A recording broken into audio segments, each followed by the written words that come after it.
यहाँ पे थे 31st क्वेश्चन। तो नेक्स्ट क्वेश्चन है हमारे पास 31। क्या गिवन है हमारे पास? गिवन है कि ए बी सी मेरे पास एपी में है। The determinant in its simplest form is equals to, तो मेरे पास इन चारों ऑप्शंस में से डिटर्मिनेंट की वैल्यू क्या आएगी? ठीक है, तो कैसे करेंगे? पहले हमें सबसे पहले गिवन है कि ए बी सी एपी में है, तो ए बी सी मेरे पास एपी में है, तो इसका मतलब क्या? 2 times of B is equals to A plus C होगा। पहले तो हमें ये पता है, क्लियर। तो यहाँ इससे हमें ये पता चला कि 2b is equals to A plus C होगा। फिर मेरे पास डिटर्मिनेंट किस चीज का दिया हुआ है? x plus 1, x plus 2, x plus A, और फिर मेरे पास गिवन है x plus 2, x plus 3, x plus B, और फिर मेरे पास गिवन है x प्लस 3, x प्लस 4 और x प्लस सी। ठीक है, ये मेरे पास अब डिटर्मिनेंट मेरे को कैलकुलेट करना है। और जब भी डिटर्मिनेंट कैलकुलेट करते हैं तो हमारी ये कोशिश होती है कि सबसे ज़्यादा से ज़्यादा अगर जीरो बना पाए ताकि डिटर्मिनेंट कैलकुलेट करना इजी हो जाए। ठीक है, तो यहाँ पे देखो, या तो किसी भी कॉलम में 2 जीरो बना लो या तो किसी भी 2 रो में जीरो बना लो, जैसे मर्जी, जैसे बने वैसे बना लो। तो हमें क्या करना होता है? ज़्यादा से ज़्यादा जितनी बार जीरो आएगा उतनी बार हमारा काम आसान हो जाएगा। तो हमें पता है कि डिटर्मिनेंट में कौन से ऑपरेशंस लगा सकते हैं हम? कॉलम्स ऑपरेशंस, रो ऑपरेशंस लगा सकते हैं। तो वैसे लगाएंगे तो क्या आएगा मेरे पास? अब देखो यहाँ पे सबसे पहले तो ये x और x खत्म कर सकते हैं। अगर मैं कॉलम 2 में से कॉलम 1 माइनस करूं, ये कॉलम 2, ये कॉलम 1, अगर कॉलम 2 पे ऑपरेशन लगाऊं क्या कि कॉलम 2 में से कॉलम 1 में माइनस कर दूं, सब्ट्रैक्ट कर दूं, तो क्या आएगा मेरे पास? इसमें से ये माइनस किया तो x से x कट गया, 2 माइनस 1 तो 1 आ गया, फिर 3 माइनस 2 तो 1 आ गया, 4 माइनस 3 तब भी 1 आ गया मेरे पास। क्लियर? तो यहाँ पे रह गया x प्लस 1, x प्लस 2 और x प्लस 3। अब मैंने सिर्फ और सिर्फ कॉलम 2 पे ऑपरेशन लगाया था, तो बाकी कॉलम तो एज इट इज रहेंगे।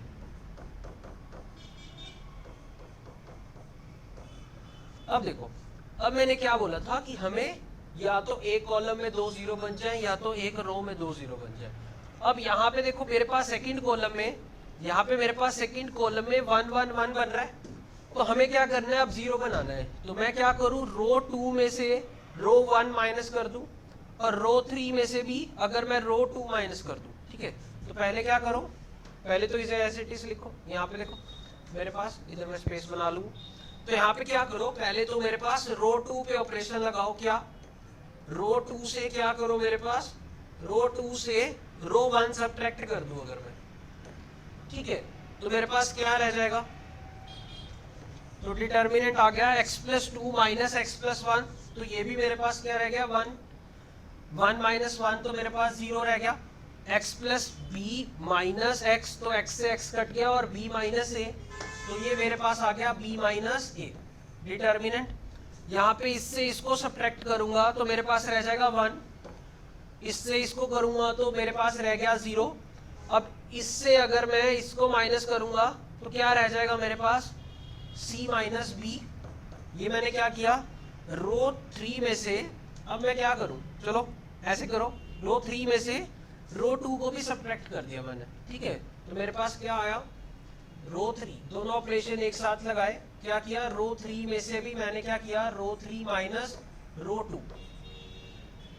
तो पहले क्या करो? रो 3 में से रो 2 माइनस कर दो, तो यहाँ से माइनस किया तो 1 आ गया, यहाँ से माइनस किया तो 0 आ गया, यहाँ से ये माइनस किया तो मेरे पास c माइनस बी आ गया। और फिर उसके बाद रो 2 में से रो 1 माइनस कर दो। पहले ये ऑपरेशन लगाया, फिर मैंने ये वाला लगाया। तो पहले जब ये लगाऊंगा तो रो 2 और रो 1 में तो कोई डिफरेंस नहीं आएगा, तो ये मेरे पास चेंज होके ये आ गया, तो ये ऐसे इट इज पड़ा रहेगा।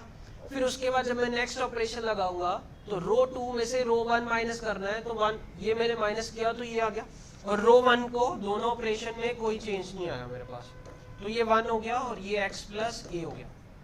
क्लियर? अब मेरे पास ये आ गया, तो मैं इसका डिटर्मिनेंट अब क्या करूंगा? सेकंड कॉलम से खोलूंगा। तो सेकंड कॉलम से खोलूंगा तो प्लस माइनस, तो -1 से खोलेगा, और ये वाली रो गई और ये वाला कॉलम गया, तो c माइनस बी इंटू क्या आएगा मेरे पास? b minus a। मेरे पास ये डिटर्मिनेंट आ गया -1 into C minus B into B minus A. अब इसे ओपन कर लो तो मेरे पास क्या आएगा, c माइनस बी, ये माइनस आएगा ना, c माइनस बी, देखो यहाँ पे c minus B -1 c minus B, ये मेरे पास फिर minus of b minus A. Clear.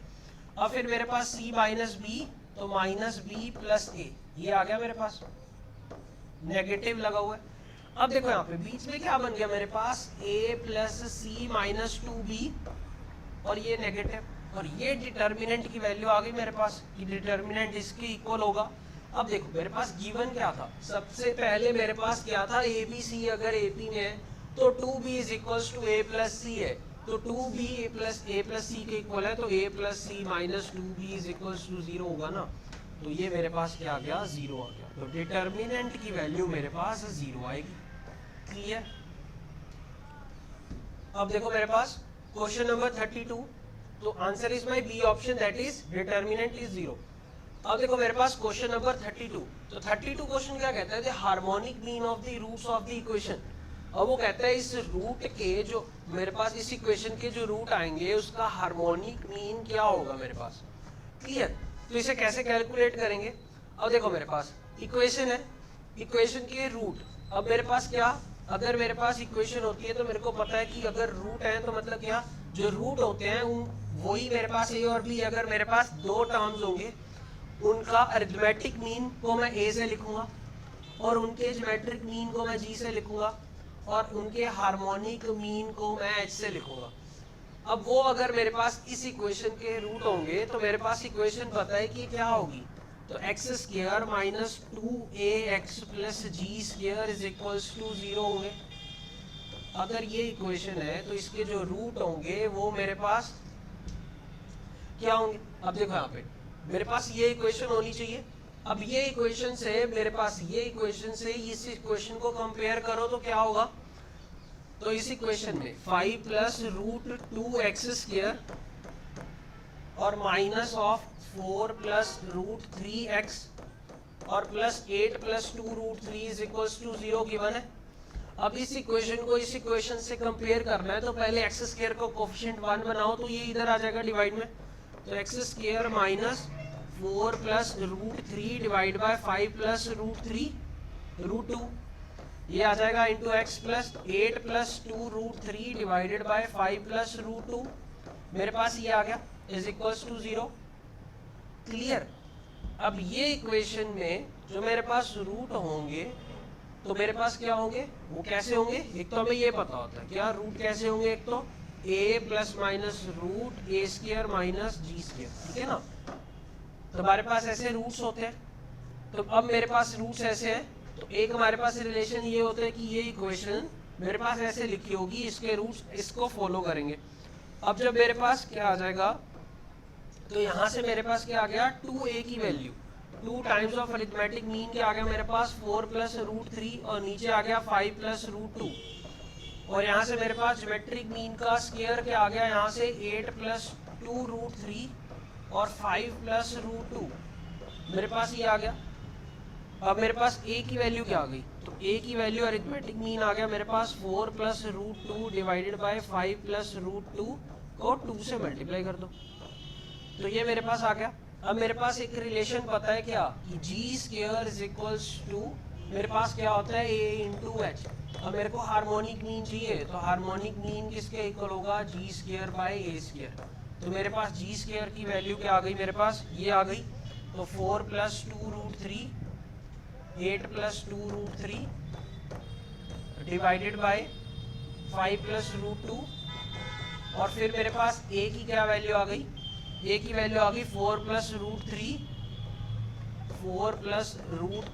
Divided by 2 times of 5 plus root 2, ये 5 प्लस 2 रूट से ये कैंसिल आउट हो गया और इसमें से अगर मैं 2 कॉमन ले लूँ तो ये 4 प्लस रूट 3 आ गया, तो 4 प्लस रूट 3 ने इसको 2 टाइम पे काट दिया, तो मेरे पास 2 ये हो गया 2 बाय 1 और ये हो गया मेरे पास 2 बाय 1, तो आंसर इज 4।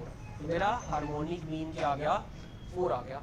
अब देखो यहाँ पे मेरे पास वो बोलता है कि harmonic mean of the root of the equation. ये इक्वेशन दी हुई है, इसके पहले तो रूट हमारे पास क्या होते हैं, एक तो ये तरीका था जैसे हमने किया, मैंने क्या किया, पहले मैंने अरिथमेटिक मीन निकाल लिया, फिर मैंने ज्योमेट्रिक मीन निकाल लिया, तो ज्योमेट्रिक मीन का स्क्वायर निकाल लिया, इस इक्वेशन को मैंने कंपेयर कर लिया इस इक्वेशन के साथ, तो यहाँ से मेरे पास अरिथमेटिक मीन आ गया और ज्योमेट्रिक मीन का स्क्वायर भी आ गया। अब मेरे को रिलेशन पता है, ज्योमेट्रिक मीन का square arithmetic mean into harmonic mean से होता है, तो मेरे पास ज्योमेट्रिक मीन भी है अरिथमेटिक मीन भी है, तो मैंने हार्मोनिक मीन निकाल लिया। अब और कैसे कर सकते थे, मेरे को क्या पता होता है, कोई भी इक्वेशन हो उसके रूट्स, तो कोई भी इक्वेशन हो तो उसके रूट्स क्या होते हैं मेरे पास, तो रूट्स ऐसे होते हैं जो इस इक्वेशन को फॉलो करेगा, तो उसके रूट्स कैसे होते हैं, ए plus minus root A square minus G square. तो यहाँ से पहले क्या करो, रूट्स निकाल लो, तो फिर मेरे पास वहां से हार्मोनिक मीन निकाल लो उनका, ऐसे भी कर सकते हो, बट ये सही है। यहाँ से हमारे पास आंसर आ गया 4, तो मेरे पास answer is option number B, that is 4। अब देखो रूट 3, मेरे पास क्या, क्वेश्चन नंबर 33, तो क्वेश्चन नंबर 33 क्या बोलता है मेरे पास, 1 log 9 3 raise to power 1 minus x plus 2, और फिर मेरे पास क्या है log 3 of 4 into 3 raise to power x minus 1, ये मेरे पास इसके साथ है 4 into 3 raise to power x, सिर्फ इसी के साथ है, तो 4 into 3 raise to power x minus 1, ये मेरे पास ऐसे गिवन है आर इन एपी, और ये मेरे पास एपी में गिवन है, then x is equals to, तो वो बोलते हैं x किसके इक्वल होगा फिर मेरे पास, क्लियर है। तो यहाँ पे देखो 1 log 9 3 raise to power 1 minus x plus 2 और log 3 4 into 3 raise to power x minus 1, तो मेरे पास एपी में होता है। और हमने कई बार कर चुके हैं, जब भी मेरे पास log in terms of AP given होगा तो हम क्या करते हैं, जो उसके बीच वाली टर्म्स होती हैं वो पक्का जीपी में होती है। अब देखो मेरे पास 2 जगह पे log गिवन है, एक जगह पे नहीं गिवन, तो मैं इसे log में लिख सकता हूँ क्या, ये मेरे पास log बेस 3 है, तो इसे भी log बेस 3 बना लो। तो पहले तो log की प्रॉपर्टी, तो log मेरे पास ये क्या बनेगा 3 स्क्वायर, और ये बनेगा 3 raise to power 1 minus x plus 2, तो ये आगे आ जाएगी, तो 1/2 log 3 raise to power 1 minus x plus 2 हो जाएगा। तो ये पावर अब ऊपर ले जाऊंगा तो मैं log 3 raise to power 1 minus x plus 2 raise to power 1/2 हो जाएगा। यहाँ पे मैंने कौन कौन सी log की प्रॉपर्टी यूज की है कि a times of log bx, ये किसके इक्वल होता है, log bx raise to power a। मैं पावर आगे भी लेके आ सकता हूँ और ऊपर भी लेके जा सकता हूँ। यहाँ पे मैंने क्या किया, पावर को ऊपर ले गया, देखो 1/2 था ना, a की वैल्यू 1/2, तो मैं ऊपर ले गया, तो ये मेरी वैल्यू आ गई। अब एक और प्रॉपर्टी होती क्या, जब मेरे पास log यहाँ पे b की पावर में कुछ आ जाए, b की पावर मान लो p आ गया और x, तो मेरे पास ये क्या होगा, p जो पावर है, अगर a पावर थी, ये आर्ग्यूमेंट की पावर थी, तो वो आगे न्यूमरेटर में आ जाती है, और जो मेरे पास बेस की पावर होती है वो आगे डिनोमिनेटर में आ जाती है, मेरे पास log bx हो जाएगा, ठीक है। तो ये चीजें हो गई मेरे पास। और देखो मेरे पास तो log b raise to power px और 1/p log px, ठीक है, बेस b और x, ये आ गया। ये प्रॉपर्टीज मैंने यूज की। अब यहाँ से देखो मैंने क्या करूँ, अब मेरे पास ये टर्म आ गई, इस टर्म को मैं ये लिख सकता हूँ, और मेरे को ये भी पता होता है log 3 चाहिए मेरे को, तो अगर मैं यहाँ पे 3 लिखूंगा तो 1 आता है। log कोई भी हो, log x अगर बेस और आर्ग्यूमेंट मेरे पास सेम है तो ये मेरे पास 1 वैल्यू आती है। तो यहाँ से मैंने 1 को log 3 लिख लिया, log 3 लिख लिया, इसको मैंने ये लिख लिया, तो ये मेरे पास गिवन। तो मैंने क्या किया, तो मेरे पास log 3 गिवन है पहले, तो फिर मेरे पास क्या गिवन है log 3, और उसके बाद मेरे पास है 3 raise to power 1 minus x plus 2, 3 raise to power 1 minus x plus 2 raise to power 1/2, यही है। फिर मेरे पास क्या गिवन है log 3 4 into 3 raise to power x minus 1। अब ये मेरे पास AP में गिवन है तो हमें पता है कि अगर मेरे पास x, y, z अगर GP में होता है तो log x, log y, log z मेरे पास AP में होता है। और अगर मेरे पास log x, log y, log z अगर GP में है और AP में है तो मेरे पास x, y, z क्या होगा AP में। तो x, y, z क्या हो गया 3, ये वाली टर्म और ये वाली टर्म मेरे पास 3 raise to power 1 minus x plus 2 और 4 into 3 raise to power x minus 1, ये मेरा क्या होगा GP में होगा। अगर ये टर्म मेरे पास ये टर्म और ये टर्म तीनों मेरे पास GP में है तो मेरे पास क्या होगा b स्क्वायर। तो 3 raise to power 1 minus x plus 2 का स्क्वायर मेरे पास किसके इक्वल होगा, इसकी पावर 1/2 ही थी ना, तो इसकी पावर 1/2 थी पहले ही और इसका स्क्वायर करूंगा तो ये पावर 1 हो जाएगी। और दिस इंटू दिस तो 3 into 4 raise to power 4 into 3 raise to power x और माइनस 3 इंटू दिस टर्म, तो ये मेरे पास इक्वल आना चाहिए। तो यहाँ से क्या गया 3 raise to power 1 minus x plus 2 is equals to 3 into 4 into 3 raise to power x minus 3। अब यहाँ से क्या करो 3 रेज़ टू पावर x को अलग लिख लो और बाकी टर्म्स को अलग लिख लो। तो मेरे पास ये क्या आएगा 3 रेज़ टू पावर 1 और into 3 raise to power minus x, तो उसे क्या लिखूंगा 3 रेज़ टू पावर x नीचे लिख लूंगा। और यहाँ पे मेरे पास क्या था +2 और ये -3 तो इधर आके +5 हो जाएगा ये, तो ये मेरे पास क्या हो गया +5 हो गया, तो मेरे पास +5 हो गया। और यहाँ पे मेरे पास क्या होगा ये मेरे पास 3 4 12, तो 12 into 3 raise to power x इधर आके minus of 12 into 3 raise to power x हो जाएगा, 3 रेज़ टू पावर x हो जाएगा, ये इज इक्वल्स टू 0 हो जाएगा। अब देखो क्या बना 3 into 3 plus 5 into 3 raise to power x और minus 12 into 3 raise to power x का होल स्क्वायर एलसीएम लिया तो ये आ गया मेरे पास। अब क्या करो 3 रेज़ टू पावर x को t मान लो, 3 रेज़ टू पावर x को अगर मैंने t मान लिया तो मेरे पास क्या आया -12t स्क्वायर प्लस 5t और प्लस 3 इज इक्वल्स टू 0। तो यहाँ से अब t की वैल्यू निकाल लो, तो t की वैल्यू क्या आएगी मेरे पास -5 plus minus root b square -4 into 3 into -12 और डिवाइडेड बाय 2a तो -24। तो ये मेरे पास क्या आ गया -5 प्लस माइनस रूट 25 प्लस 4 3 12, तो 12 इंटू 12 तो मेरे पास 12 का स्क्वायर प्लस 25 मेरे पास क्या आएगा 144 प्लस 25 तो 169, 13 का स्क्वायर तो 13 बाहर आ गया, तो मेरे पास क्या आ गया ये 13 आ गया बाहर। तो -5 प्लस माइनस 13 बाय -24, अब ये आ गया वैल्यू। तो यहाँ से मेरे पास क्या वैल्यू आ गई, तो -5 प्लस 13 बाय -24, एक तो ये वैल्यू आ गई और एक वैल्यू आ गई -5 माइनस 13 बाय 24 माइनस में। अब देखो यहाँ पे मेरे पास क्या हुआ, ये वैल्यू तो मेरे पास क्या आएगी पॉजिटिव, ये ऊपर आएगा और नेगेटिव ये नीचे आएगा, तो ये वैल्यू नेगेटिव होगी। और ये वैल्यू मेरे पास क्या आएगी -18 बाय -24, तो ये घट गया और 6 3 18 और 6 4 24, तो 3/4 मेरे पास वैल्यू आ गई। अब t था क्या, t था 3 रेज़ टू पावर x, तो 3 रेज़ टू पावर x कभी भी नेगेटिव नहीं हो सकता, तो इसलिए मेरे पास क्या ये वैल्यू तो कैंसिल आउट हो गई, तो मेरे पास वैल्यू आ गई t की 3/4, तो मेरे पास t की वैल्यू आ गई 3/4, तो t था क्या 3 रेज़ टू पावर x, तो मेरे पास 3 रेज़ टू पावर x की वैल्यू आ गई 3/4। अब क्या करो इसमें लॉग लगा लो, तो log of 3 raise to power x किसके इक्वल आ गया मेरे पास log ऑफ 3/4। तो यहाँ पे देखो मेरे पास क्या x आगे आ गया, तो log ऑफ 3 हो गया, और अगर मैं इसे बेस 3 मान लूँ, ठीक है, तो ये तो मेरे पास 1 हो गया, और ये मेरे पास क्या हो गया log 3 base 3 minus log base 3 4। तो यहाँ पे ये तो x हो गया मेरे पास इंटू 1 हो गया, और ये 1 माइनस log बेस 3 और 4 हो गया, तो x की वैल्यू आ गई 1 माइनस log बेस 3 4। तो मेरे पास आंसर आ गया 1 माइनस log बेस 3 4, तो मेरे पास answer is option number C, that is option number C. Clear, तो मेरे पास आंसर इज सी।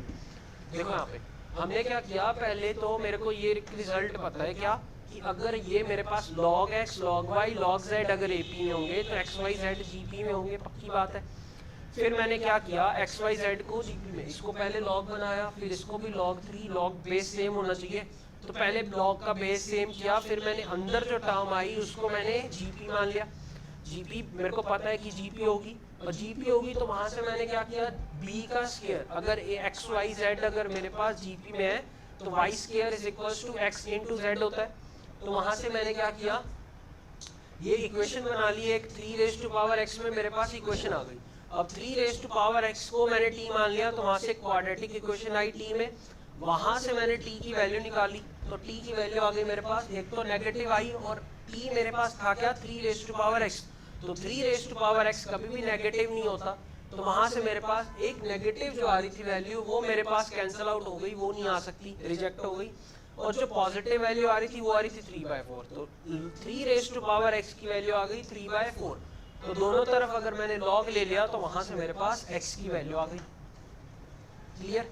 तो यहाँ से मैंने log ले लिया दोनों पे, तो यहाँ से log 3 तो 1 हो गया, ये भी 1 हो गया, और ये मेरे पास वैल्यू आ गई। क्लियर?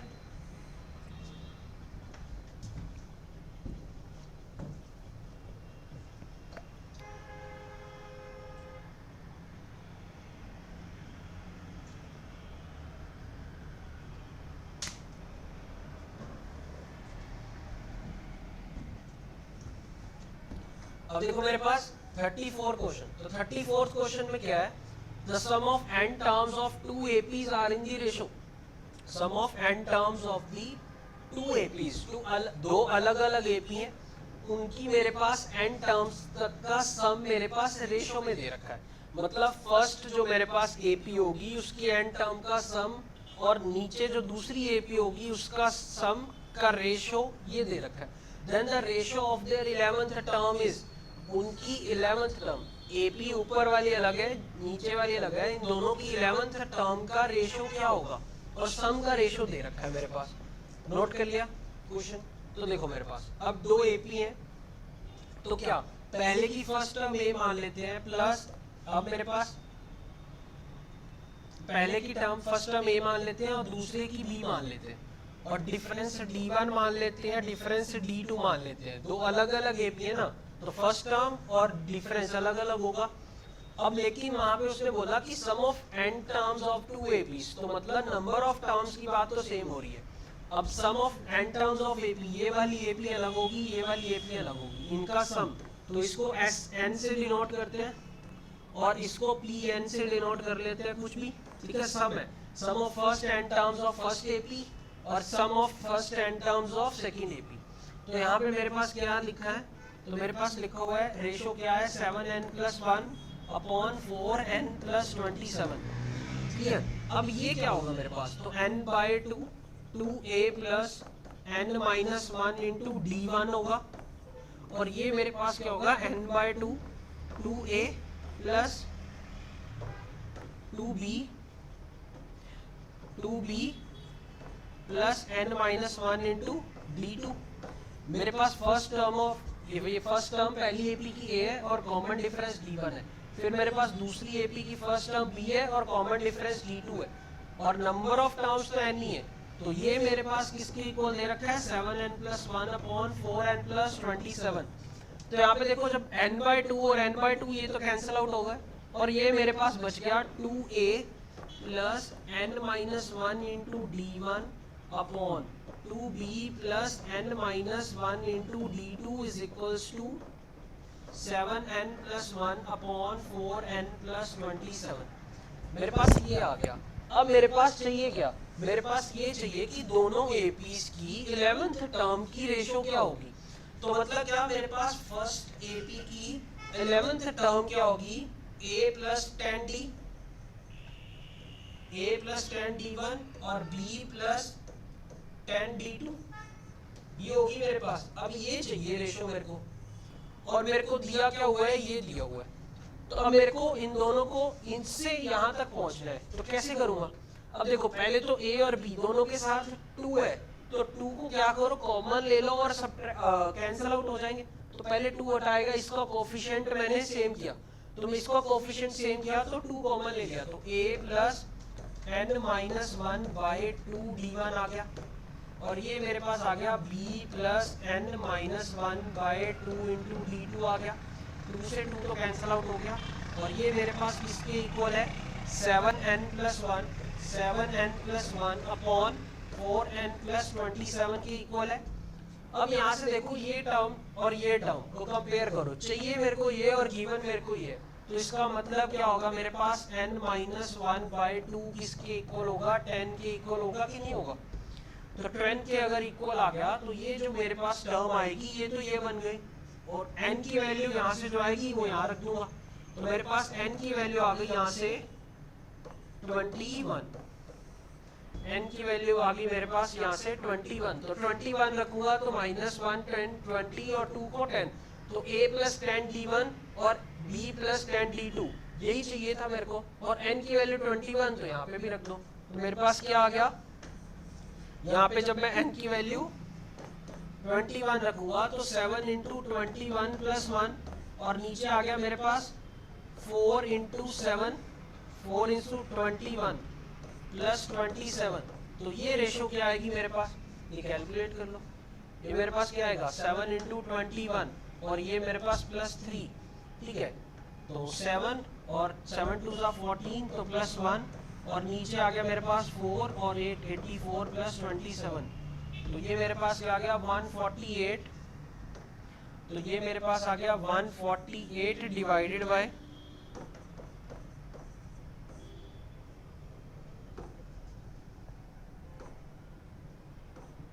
ये आ गया। अब मेरे पास ये आ गया 148 डिवाइडेड बाय 111, तो अब देखो ये तो 3 से डिविजिबल है मेरे को दिख रहा है, तो मेरे पास क्या 3 से डिविजिबल है, तो 3 से डिवाइड किया तो क्या आएगा मेरे पास, तो मतलब क्या 111 को 3 से डिवाइड करो तो 3 3 जा 9, तो मेरे पास कितना आ गया 9 तो 2 3 7 जा 21, तो मतलब 37 इंटू 3 करूंगा तो मेरे पास ये आएगा, तो 37 मेरे पास प्राइम नंबर है, इसके और कोई भी मेरे पास फैक्टर नहीं होंगे, तो मतलब ये भी 37 पे जाएगा अगर, तो मेरे पास क्या, अब उसने रेशो दिया ना, तो रेशो 2:3 4:3 ऐसा है, तो मेरे पास क्या ये बस 3 आ गया, तो इसको मैं क्या लिख लूँ 111 को 37 इंटू 3 लिख लूँ, तो ये भी 37 पे जाना चाहिए तभी कुछ रेशो बन के आएगा। 37 इंटू क्या करूँ मैं, अगर 4 कर दूँ तो 7 4 जा 28 और 4 3 जा 12, तो 148, तो मेरे पास क्या आ गया 37 इंटू 4, तो 37 से 37 चला गया 4/3, तो मेरे पास आंसर क्या हो गया 4:3 रेशो आएगा, answer is option number B. Clear. अब मेरे पास देखो क्वेश्चन नंबर 35, तो क्वेश्चन नंबर 35 क्या कहता है, if the sum of the first n positive integers is 1/5 times the sum of their squares, ठीक है, sum of first n positive integers, n positive integers तक का सम जो होगा मेरे पास वो 1/5 टाइम्स होगा उनके स्क्वायर का सम, ठीक है। क्लियर। अब देखो मेरे पास क्या 1 + 2 + 3 + अप टू n, इनका सम मेरे पास 1/5 टाइम्स होगा 1 square + 2 square + up to n square तक। हमें पता है कि sum of first n terms मेरे पास किसके इक्वल होती हैं, n × n + 1/2 के इक्वल होता है, ठीक है। मेरे पास sum of first n natural numbers का सम क्या होता है n × n + 1/2, और ये मेरे पास 1/5 टाइम्स, और sum of first n natural number के स्क्वायर का सम क्या होता है मेरे पास n × n + 1 × 2n + 1/6 के इक्वल होता है। तो यहाँ से मेरे को क्या, ये टर्म पूरी की पूरी उधर चली गई, तो यहाँ से मेरे पास n × n + 1/2 तो कॉमन आ गया, यहाँ से बचा 1, और यहाँ से क्या बचा -1/5 × 3 बचा, यहाँ से नीचे 2 कॉमन आ गया ना, तो 3 बचा, ऊपर से n × n + 1 कॉमन आ गया, तो ऊपर बचा मेरे पास 2n + 1। अब देखो ये चीज बची मेरे पास, और इज इक्वल्स टू ये आ गया 0। अब n इज इक्वल्स टू 0 तो हो नहीं सकता, क्योंकि अगर नंबर ऑफ टर्म्स तो 0 और 1/5 टाइम्स तो 0 हो, तो 0 इज इक्वल्स टू 0 होता है, 1/5 नहीं होता, तो ये नहीं होगा। n की वैल्यू -1 भी नहीं हो सकती क्योंकि नंबर ऑफ टर्म्स है, तो मेरे पास क्या, ये दोनों जीरो नहीं होंगे तो फिर ये जीरो होगा। तो मतलब क्या 15 minus 2n minus 1 upon 15 is equals to zero हो गया। तो मतलब ये जीरो हो गया ऊपर वाला। तो 15 माइनस 1 तो 14 minus 2n is equals to zero. तो मेरे पास n की वैल्यू आ गई यहाँ से 7। तो मेरे पास क्या, sum of first 7 natural number का जो सम आएगा वो 1/5 टाइम्स आएगा सम ऑफ 7 नेचुरल नंबर के स्क्वायर का सम। तो 1 square plus 2 square plus 3 square up to 7 square तक करते जाओ। 1/5 से मल्टीप्लाई करो तो 1 प्लस 2 प्लस 3 प्लस 7 तक आएगा मेरे पास, इसके इक्वल आएगा। क्लियर? तो अब मेरे पास देखो क्या 36 क्वेश्चन। तो 36 क्वेश्चन में क्या बोलता है, the sum of the series. और सीरीज क्या है, 0.4 plus 0.004 plus 0.00004 up to infinity चलता जाता है। तो अब वो बोलता है कि इसका सम क्या होगा मेरे पास। देखो ये सीरीज क्या है मेरे पास, तो 4/10 लिखा हुआ है, और फिर मेरे पास लिखा हुआ है 4/1000, और फिर मेरे पास 4/10 रेज़ टू पावर 5 लिखा हुआ है, ऐसे लिखा हुआ है। और ये सब सीरीज मेरे पास अप टू इन्फिनिटी तक जा रही है। तो पहले तो देखो ये मेरे पास क्या जीपी है, और 4/10 अगर मैं कॉमन ही ले लूँ तो क्या रह जाएगा, 1 प्लस 1/10 रेज़ टू पावर 2 और 1/110 रेज़ टू पावर 4 ये रह जाएगा। और ये तो मेरे पास जीपी है, ठीक है। और इनफाइनाइट जीपी का सम मेरे पास किसके इक्वल होता है, तो ऐसे इन्फिनिटी मेरे पास होता है a upon 1 minus r. a मेरे पास फर्स्ट टर्म और r मेरे पास कॉमन रेशो। तो a मेरे पास क्या होगा, फर्स्ट टर्म तो 1 है, यहाँ तक का सम देख रहा हूँ अभी मैं अंदर वाली का। तो यहाँ पे मेरे पास फर्स्ट टर्म 1 है और r मेरे पास 1/10 स्क्वायर है। तो 1 माइनस 1/10 का स्क्वायर तो मतलब 100, 100 माइनस 1 तो 99, और ऊपर मेरे पास 100।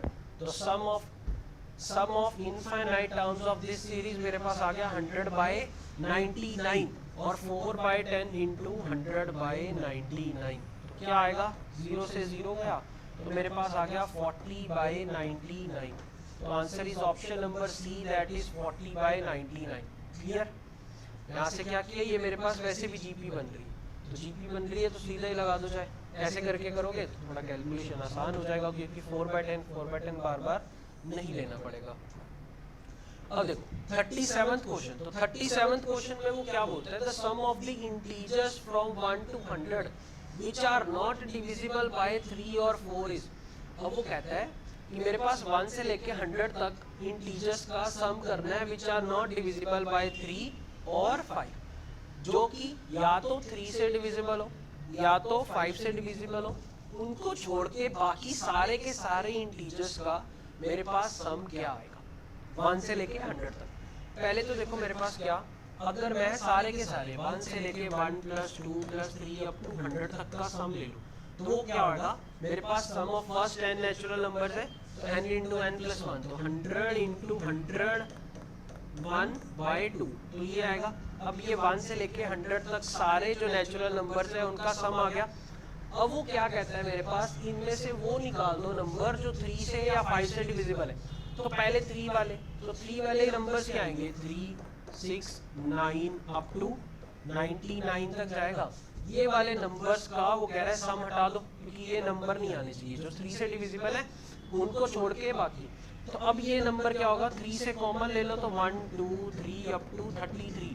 तो मेरे पास क्या होगा, 3 टाइम्स ऑफ इनका सम लेना है ना, तो 1 प्लस 2 प्लस 3 अप टू 33। तो मेरे पास क्या आ जाएगा, 33 into 34/2 sum of first n natural number n into n plus 1/2। तो मेरे पास क्या हो गया, 17। तो 17 इंटू 3 इंटू 33 इंटू 17, तो ये आ गया मेरे पास, ठीक है ना। अब यहाँ से मेरे पास क्या था, जो 3 से डिविजिबल वाले नंबर थे वो ये थे, इनका सम करना है। तो मेरे पास क्या करना है, 3 प्लस 6 प्लस 9 ऐसे करना है अप टू 99। तो मैंने क्या किया, 3 कॉमन ले लिया, तो अंदर रह गया 1 प्लस 2 प्लस 3 अप टू 33। तो वो मेरे पास आ गया 33 इंटू 17।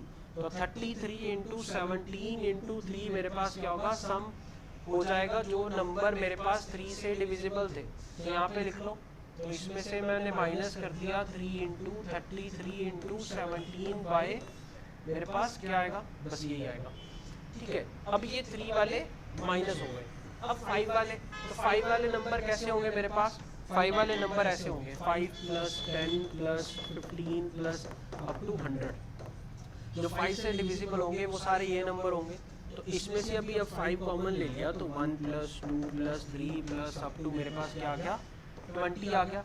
तो इनका सम क्या होगा 20 × 21/2 होगा मेरे पास और इंटू 5 होगा ये, तो ये 10 आ गया। तो 50 × 21, तो ये मेरे पास क्या आ गया 5 × 1 = 5, 5 × 2 = 10, 1050। तो जो नंबर 5 से डिविजिबल होंगे वो क्या होंगे, उनका सम क्या होगा 1050। ठीक है, तो वो भी सब्ट्रैक्ट कर दिया। अब जो 3 वाले डिविजिबल 3 वाले नंबर जो 3 नंबर वो वाले जो 3 से डिविजिबल थे उनका सम भी हटा दिया, और वो वाले नंबर जो मेरे पास 5 से डिविजिबल थे उनका सम भी हटा दिया। अब देखो यहाँ पे मेरे पास हुआ क्या, हमने 3 वाले भी हटाए 5 वाले भी हटाए, लेकिन अब 3 वाले में 15 भी हटा, तो कि 3 5 = 15 होता है और 5 3 = 15 होता है। तो 5 वाले जब काउंट कर रहे तो 15 दो बार कैंसिल आउट हो गया। समझ आया, मतलब क्या, जो हमारे पास 15 एक बार आया था हमने उसको 2 बार सब्ट्रैक्ट कर दिया, तो ये गलत हो गया ना काम। तो मतलब क्या, जो भी नंबर 3 और 5 दोनों से 3 और 5 मतलब दोनों से डिविजिबल था वो नंबर एक बार एक्स्ट्रा डिलीट हो गया। तो अब मैं डिलीट कर रहा था ना, यहाँ से माइनस कर रहा था उनका सम, अब ये नंबर 2 बार कैंसिल आउट हो गया इनका सम, तो बट ऐड तो एक ही बार किया था। तो अब ऐसे कौन से नंबर जो 3 से भी डिविजिबल हो और 5 से भी डिविजिबल हो, तो मतलब क्या 15 वाले मल्टीपल, 15 का मल्टीपल जो होगा, तो मतलब क्या 15 30 45 ठीक है 60 75 और 90 ये नंबर थे। ठीक है, ये नंबर थे मेरे पास जिनको मेरे पास क्या 2 बार डिलीट कर दिया, तो एक बार ऐड करना पड़ेगा इनका सम। तो 15 में कॉमन ले लिया तो 1 + 2 + 3 अप टू क्या 6, तो मेरे पास क्या आ जाएगा 6 × 7/2 × 15, तो 2 3 = 6, तो 7 3 = 21, 21 × 15, तो 5 1 = 5, 5 2 = 10 और ये मेरे पास 21, तो 5 1 3 1 5, तो इसमें 3 1 5 मैं ऐड कर दूंगा। ये वो सम था जो 2 बार हमने कैंसिल आउट कर दिया, जो 3 में भी कैंसिल आउट हो गया और जो 5 में भी कैंसिल आउट हो गया। अब जो ये आंसर आएगा वो मेरे पास फाइनल आंसर होगा। तो अब देखो यहाँ पे मेरे पास क्या आएगा 50, तो 50 मतलब 5050 आ गया मेरे पास टोटल। अब इसे कैलकुलेट करो तो मेरे पास क्या आएगा 33 × 3, तो ये 99 99 × 17 करना है मेरे को, तो 99 × 17 करना है, तो 7 9 = 63, 3 इधर 6 ऊपर 69 हो गया और ये मेरे पास 99 हो गया, तो 3 9 18 हो गया, ये मेरे पास 15 और 1 16 हो गया, तो 1683 आ गया मेरे पास। और माइनस मेरे को क्या करना है, माइनस मेरे को क्या करना है 1050 और प्लस करना है 315, तो ये मेरे पास क्या आ गया, इन दोनों को ऐड किया तो 3 आया और 8 और 5 मेरे पास 13 आया, तो 6 और 1 7 आया और 27 -2733 प्लस 315, तो इसमें से 315 माइनस कर दूं तो कितना आएगा मेरे पास, तो 2 और 13 -5 तो 8 और 1 और मेरे पास क्या आया 4, तो 2418 माइनस कर दो, तो मेरे पास रह गया इन दोनों को सॉल्व करके 2418, तो -2418 मैंने क्या किया 5050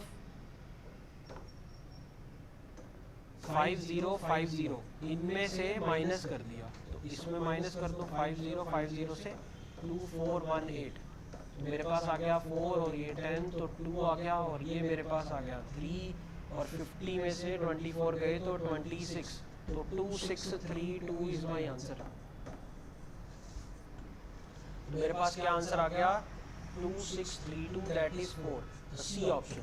ठीक है, अब वो बोलता है 1 से लेके 100 तक जितने भी नेचुरल नंबर या इंटीजर थे उन सबका सम करना है, और जो 3 से डिविजिबल है या 5 से डिविजिबल है उनको ऐड नहीं करना। ठीक है, अब मैंने क्या किया, पहले 1 से लेके 100 तक ऐड कर लिया, फिर जो 3 वाले थे उनको सम किया और सम में से माइनस कर दिया, और जो 5 वाले थे उनको भी ऐड किया और उनको भी माइनस कर दिया। लेकिन जो 3 और 5 दोनों से डिविजिबल थे वो 3 वाले में से भी कैंसिल हो गए और 5 वाले में से भी कैंसिल हो गए। तो हमने क्या किया, फिर 15 के मल्टीपल वाले जो थे उनको दोबारा से ऐड कर दिया। तो मेरे पास आंसर आ गया 2632। तो ये मेरे पास कंप्लीट हो गया। Question number 38। तो क्वेश्चन नंबर 38 क्या कहता है, consider an infinite series with the first term a and the common ratio r. वो कहता है इनफाइनाइट सीरीज है मेरे पास with the first term a, और उसकी फर्स्ट टर्म ए है, एंड कॉमन रेशियो आर, उसकी कॉमन रेशियो आर है, and its sum is 4। Infinite series है, मेरे पास कॉमन रेशियो दे रखा है तो मतलब जीपी होगी, और उसका सम मेरे पास मतलब एस इन्फिनिटी है ना मेरे पास, तो 4 दे रखा है। And the second term is, और सेकंड टर्म का मतलब क्या है, into r is equals to 3/4 दे रखा है मेरे को। तो ए आर में ये रिलेशन दे रखा है, और एक ये क्या होता है मेरे पास, a/1 minus r is equals to 4। तो एक मेरे पास ये रिलेशन दे रखा है। तो यहाँ से क्या करो, तो इन दोनों को यहाँ से एलिमिनेट करो, एक को वैल्यू निकालो, इसमें पुट कर दो। तो ए की वैल्यू क्या आएगी मेरे पास, 4 × 1 माइनस आर, तो यहाँ पे रख दो। तो 4 × 1 माइनस आर × आर, ये किसके इक्वल आएगा मेरे पास, 3/4 के इक्वल आएगा। ठीक है, तो यहाँ से देखो क्या आएगा मेरे पास, 4 4 = 16, तो 16 × r minus r square is equals to 3। तो मेरे पास क्या गया, 16r square minus 16r plus 3 is equals to 0। ये मेरे पास आ गया। अब यहाँ से देखो मेरे पास r की वैल्यू क्या आएगी, तो 16 plus minus root b square 16 square minus 4 × 3 × 16। ठीक है, तो मेरे पास क्या, डिवाइडेड बाय 2 × 16। तो ये मेरे पास कैलकुलेट करोगे तो क्या आएगा, ये तो मेरे पास क्या गया, 16 का स्क्वायर, तो मतलब 16 कॉमन आ गया, तो अंदर बचा 16 माइनस 12, तो मेरे पास बचा 4, तो 4 × 16, और ये मेरे पास 4 का स्क्वायर, ये मेरे पास 2 का स्क्वायर, और ऊपर रूट लगा हुआ है, तो मेरे पास एक 2 बार आएगा और एक 4 बार आएगा, तो मतलब 8। तो इसको सॉल्व करके 8 बाहर आएगा, तो मेरे पास आंसर क्या हो गया, तो मेरे पास आंसर क्या हो गया, 16 प्लस माइनस 8/2 × 16। तो 16 प्लस 8 करूंगा तो 24/2 × 16, और मेरे पास दूसरी वैल्यू क्या आ गई, 16 माइनस 8, तो 8/2 × 16 ये आ गई। तो r की दो वैल्यूज आ गई मेरे पास, एक तो आ गई 12 हो गया, और 6 और 16 मेरे पास क्या, 4 3 = 12 और 4 4 = 16। तो एक वैल्यू आ गई 3/4, और दूसरी वैल्यू आ गई 8 2 = 16, तो 1/4। तो दोनों ही वैल्यू मेरे पास 1 से छोटी है। ठीक है, तो मेरे पास क्या, दोनों वैल्यू पॉसिबल है। तो r की वैल्यू आई 3/4 और 1/4। अब यहाँ से देखो, r की एक वैल्यू आई 3/4, दूसरी वैल्यू आई मेरे पास 1/4। अब यहाँ से a × r क्या दे रखा था मेरे को, a × r दे रखा था मेरे को 3/4। तो a × r 3/4 है, तो यहाँ से अगर r की वैल्यू 3/4 है तो a की वैल्यू 1 होगी, और अगर r की वैल्यू 1/4 है और ar की वैल्यू 3/4 है, तो मेरे पास क्या, a की वैल्यू 3 होगी। एक तो ये पेयर आ गया, मतलब a की वैल्यू 3 और r की वैल्यू 1/4, और a की वैल्यू 1 और r की वैल्यू 3/4। अब ऑप्शन में से टिक कर लो। a की वैल्यू मेरे पास क्या, 1 तो किसी में नहीं है लेकिन 3 है, तो a की वैल्यू 3 और r की वैल्यू 1/4। a की वैल्यू 3, r की value 1/4, that is my option number D. तो ये मेरे पास आंसर हो गया। क्लियर है। अब मेरे पास देखो 39। तो क्वेश्चन नंबर 39 क्या बोलता है, if one arithmetic mean a and 2 geometric mean p and q be inserted between any two numbers। अब वो कहते हैं कि अरिथमेटिक मीन, ठीक है, मैंने एक इंसर्ट किया और 2 ज्योमेट्रिक मीन इंसर्ट किए। अरिथमेटिक मीन a है और geometric mean p and q है। अगर ये मैंने इंसर्ट किए हैं किसी 2 नंबर में, then the value of pq plus qq, ठीक है, तो pq प्लस qq क्या होगा। तो मेरे पास देखो यहाँ पे क्या, अब अगर मैंने मान लिया कोई भी 2 वैल्यूज है x और y है, ठीक है, इनके बीच में अरिथमेटिक मीन a है, तो ये मेरे पास AP में होगा, तो इसका मतलब क्या, x plus y/2 is equals to a होगा। एक तो ये मेरे पास रिजल्ट मिला यहाँ से, तो मतलब क्या, x plus Y by two is equal to A, x plus Y by two is equal to ए।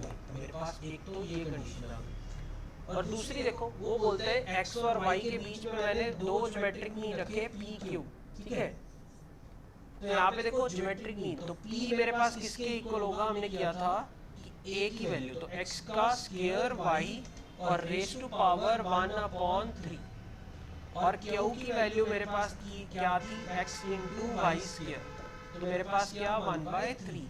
अब ये देखो कैसे किया, हमने किया था वहाँ पे कि ज्योमेट्रिक मीन, तो फर्स्ट ज्योमेट्रिक मीन कैसे निकालते थे, तो पहले तो क्या y की पावर 1 हो जाएगी और x की पावर, इनको सम करके n+1 आना चाहिए, और दो ज्योमेट्रिक मीन है तो n की वैल्यू 2 हो गई, तो n+1 मतलब 3 आना चाहिए, तो x की वैल्यू 2 होगी, और इसकी पावर 1/n+1 आनी चाहिए, तो 1/n+1 मतलब 1/3। ऐसे यहाँ पे अब जब सेकंड ज्योमेट्रिक मीन निकाल रहा हूँ तो मेरे पास क्या होगा, वाई स्क्वायर और x की पावर 1 और इसकी होल पावर 1/3। तो अब वो बोलते हैं कि p cube plus q cube की वैल्यू क्या होगी, तो p का क्यूब करूंगा और प्लस q का क्यूब करूंगा, तो वैल्यू क्या आएगी मेरे पास, x square y plus x y square, इसका क्यूब करूंगा तो ये पावर तो 1 हो जाएगी, तो ये बचेगा। यहाँ से देखो अगर मैं एक्स वाई कॉमन ले लूँ तो क्या बचेगा, एक्स प्लस वाई बचेगा, और यहाँ से देखो मेरे पास एक्स प्लस वाई की वैल्यू क्या है इन दी टर्म्स ऑफ ए, तो 2a, तो एक्स प्लस वाई की वैल्यू 2a है, तो यहाँ पे रख दो, तो 2a एक्स वाई, ठीक है। तो ये मेरे पास वैल्यू आ गई, तो 2a एक्स वाई। अब p और q मेरे पास दो ज्योमेट्रिक मीन है बीच में, तो मेरे पास क्या होगा, ज्योमेट्रिक मीन, तो p और q मेरे पास किसके इक्वल होगा, x और y के, दो ज्योमेट्रिक मीन, इसकी पावर 1/2 अगर लिखूं और इसकी पावर 1/2 लिखूं, अगर मैं सिमेट्रिकल टर्म्स मतलब क्या equidistant term from beginning and from and लेता हूं, तो ज्योमेट्रिक मीन मेरे पास इक्वल होता है, सारे टर्म्स का ज्योमेट्रिक मीन इक्वल होता है और मिडिल टर्म के ज्योमेट्रिक मीन भी इक्वल होता है। तो यहाँ पे देखो मेरे पास क्या होगा, सारे ज्योमेट्रिक मीन इक्वल है, तो p और q का ज्योमेट्रिक मीन लिया और x और y का ज्योमेट्रिक मीन लिया इक्वल है, तो p q is equal to x y होता है मेरे पास। तो एक्स वाई की वैल्यू यहाँ से आ गई मेरे पास 2a p q। तो answer is my option number B. Clear. अब देखो मेरे पास 40, तो क्वेश्चन नंबर 40 क्या बोलता है, if a1 a2 are two arithmetic means g1 and g2 are two geometric mean and h1 and h2 are harmonic mean between two numbers। अगर दो number है xy a1 a2 g1 g2 h1 h2 respectively arithmetic means geometric means harmonic means।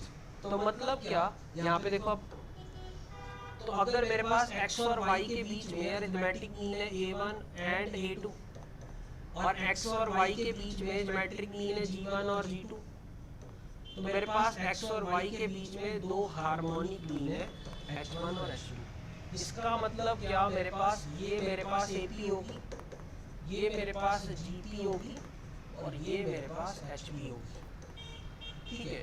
तो हमने क्या पढ़ा था, harmonic mean सारे equal होते हैं, तो x अगर मैं इक्विडिस्टेंट टर्म फ्रॉम बिगिनिंग और लास्ट की बात कर रहा हूँ तो मेरे पास क्या होगा, हार्मोनिक मीन इक्वल होगा, वैसे ही ज्योमेट्रिक मीन भी इक्वल होते हैं और अरिथमेटिक मीन भी इक्वल होते हैं। तो मतलब क्या, अगर मैं ऐसे लिखूं तो x प्लस वाई बाय 2 किसके इक्वल होगा, a1 प्लस a2 बाय 2 के।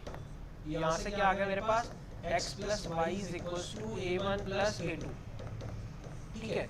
अब यहाँ से देखो मेरे पास क्या, ज्योमेट्रिक मीन, तो g1 और g2 का ज्योमेट्रिक मीन जो होगा वो मेरे पास x और y के ज्योमेट्रिक मीन के इक्वल होगा, तो यहाँ से मेरे पास आ गया g1 और g2 is equal to xy।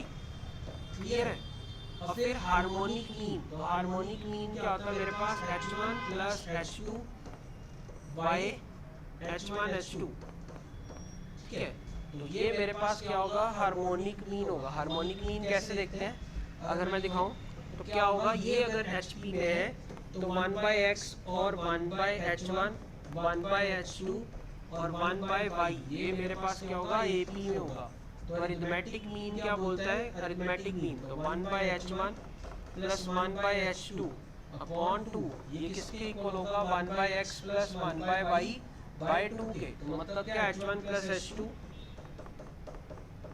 Upon h1 h2 into 2 is equals to क्या होगा मेरे पास x plus y upon 2xy के, तो 2 से 2 कट जाएगा, तो यहाँ से h1 प्लस h2, मैं यहाँ पे लिख रहा था h1 plus h2 upon h1 h2 is equals to x plus y upon xy के इक्वल होगा।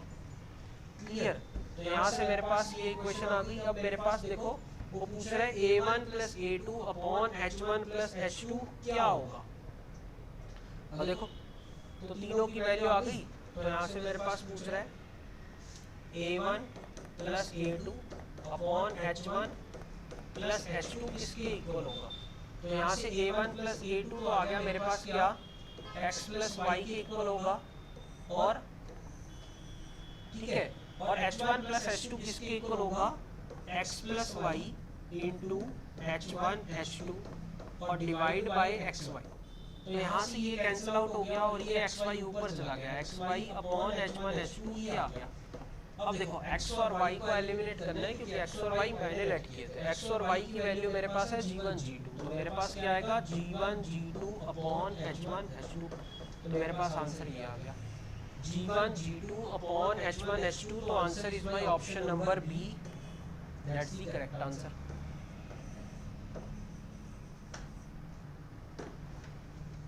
अब देखो मेरे पास क्या 41, तो क्वेश्चन नंबर 41 क्या है मेरे पास कि harmonic mean of two number is 4 and arithmetic mean a and geometric mean g satisfy the relation. अब वो कहता है हार्मोनिक मीन, तो h की वैल्यू, h को अगर मैं डिनोट करूंगा हार्मोनिक मीन से तो वो मेरे पास 4 गिवन है, और arithmetic mean and geometric mean satisfy the relation, और उसने दे रखा है कि 2a plus g square is equals to 27 दे रखा है मेरे को, देन द नंबर्स आर। तो अब वो पूछ रहा है कि मेरे पास नंबर्स क्या होंगे। देखो यहाँ पे कैसे करेंगे, तो यहाँ से मेरे पास नंबर्स कैसे कैलकुलेट करते हैं।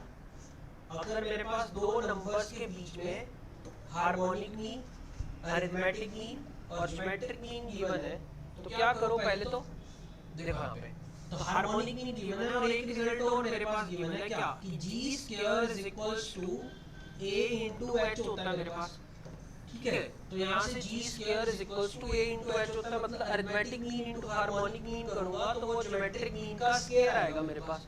तो ज्योमेट्रिक मीन का square is equals to a into h, और h की वैल्यू मेरे पास गिवन है क्या 4, तो मतलब g square is equals to 4a है मेरे पास। तो यहाँ पे पुट कर दो, तो g square is equals to 4a को पुट करूंगा तो 2a plus 4a is equals to 27 आ जाएगा। तो यहाँ से 6a की वैल्यू आ गई 27, तो a की वैल्यू क्या आ गई 27/6, तो मेरे पास 3 9s are 27 और 3 2s are 6, तो मेरे पास a की वैल्यू आ गई 9/2। तो अरिथमेटिक मीन मेरा 9/2 है, और ज्योमेट्रिक मीन क्या होगा मेरे पास, ज्योमेट्रिक मीन का स्क्वायर है मेरे पास 4 इंटू a, तो 4 इंटू a मतलब क्या 9 का 9/2, तो यहाँ से 2 से 2 कटा तो 4, 9 2 का 18, तो g square is equals to 18। Clear है? अब मेरे पास क्या, मेरे पास रूट होते हैं, मेरे पास वैल्यू होती है, वो क्या होती है जो जिनके अरिथमेटिक मीन और ज्योमेट्रिक मीन होते हैं वो उनकी वैल्यू होती है मेरे पास a plus minus root a square minus g square. Clear है? तो अब मेरे पास देखो a क्या है मेरे पास, तो 9/2 और plus minus root a square minus g square, तो a स्क्वायर मेरे पास क्या होगा 81/4 और माइनस g स्क्वायर का होगा मेरे पास 18, तो 81 इंटू 81 माइनस 18 इंटू 4, तो 18 इंटू 4 करूंगा तो मेरे पास आ जाएगा 72, ठीक है। 18 इंटू 4 करूंगा तो 8 4 32, तो 72 आ गया, तो 81 माइनस 72/4, तो मेरे पास क्या आ गया 9/4 आ गया। तो ये मेरे पास a square minus g square की वैल्यू आ गई 9/4। क्लियर? तो मेरे पास 9/2 प्लस माइनस रूट 9/4, तो आंसर क्या आएगा 3/2 बाहर आ जाएगा।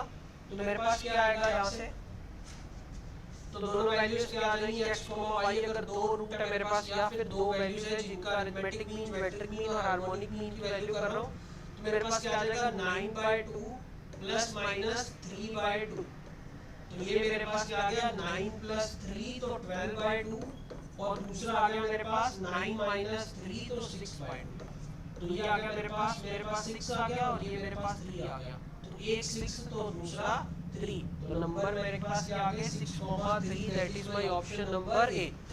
ठीक है ना, क्लियर। अब देखो मेरे पास 42, तो क्वेश्चन नंबर 42 क्या कहता है, if S1, S2 and S3 denote the sum of the first N1, N2 and N3 terms respectively of an AP। ठीक है, अब मेरे पास बोलता है कि फर्स्ट N1 टर्म्स का सम S1 से डिनोट किया है, N2 टर्म्स का सम S2 से डिनोट किया है और N3 टर्म का सम S3 से डिनोट किया है। AP की टर्म्स है। देन मेरे पास S1/N1 N2 माइनस N3 ये टर्म है और ये किसके इक्वल होगी, क्लियर है। तो अब यहाँ पे देखो मेरे पास क्या होगा, तो यहाँ पे देखो अब मेरे पास गिवन क्या है S1। तो S1 मतलब क्या, अगर N1 को मैं 1 ले लूं और N2 को मैं 2 ले लूं और N3 को मैं 3 ले लूं, ठीक है। तो अब यहाँ पे देखो मेरे पास क्या होगा, क्योंकि चारों की चारों ऑप्शंस मेरे को दे रखी है तो मैं डिस्कार्ड मेथड यूज करने वाला हूँ। तो क्या कर रहा हूँ, N1 को 1 ले लो, N2 को 2 ले लो और N3 को 3 ले लो और मेरी AP क्या होगी, AP 1 2 3 ले लो। तो AP 1 2 3 ले लो, 1 2 3 4 अप टू 10 तक, ठीक है। अब यहाँ पे क्या बोलते हैं कि first sum of first 1 term, मतलब n टर्म्स को मतलब N1 को मैंने 1 ले लिया, sum of 1 term, first term तो 1 हो गई, तो S1 की वैल्यू आ गई 1। अब S2 की वैल्यू आ गई, वो कहता है सम ऑफ फर्स्ट 2 टर्म्स, तो मेरे पास आ गया 2 + 1 तो 3 आ गया। अब मेरे पास S3 की वैल्यू क्या आ गई, मेरे पास क्या कि first sum of first 3 terms, तो 3 + 2 5 + 1 6, तो मेरे पास S3 की वैल्यू आ गई 6। अब इस इक्वेशन में मेरे पास S1 की वैल्यू रखूं 1, तो N1 की वैल्यू भी 1 और N2 माइनस N3, तो मतलब क्या 2 माइनस 3 प्लस S2/N2, तो 3/2 और ये मेरे पास N3 माइनस N1, तो मतलब 3 माइनस 1 प्लस S3/N3, तो मतलब 6/3 और ये मेरे पास क्या आएगा N1 माइनस N2, तो 1 माइनस 2, क्लियर।